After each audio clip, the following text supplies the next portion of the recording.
ฟ้าโมหะนี่ครับ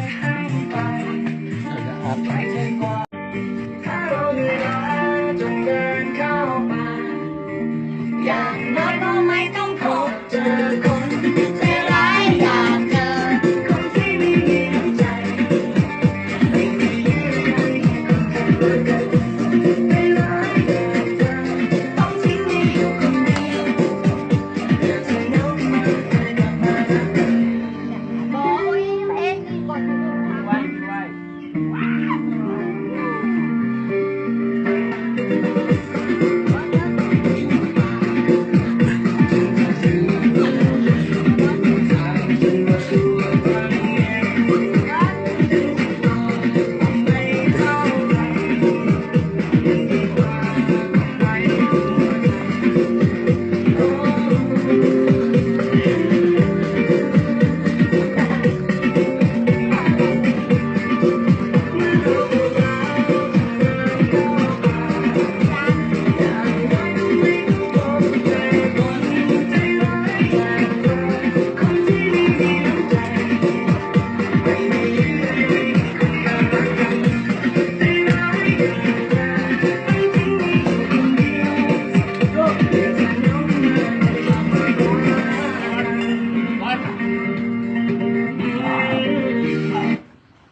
วันหนึ่งฉันเดินเข้าไปพัก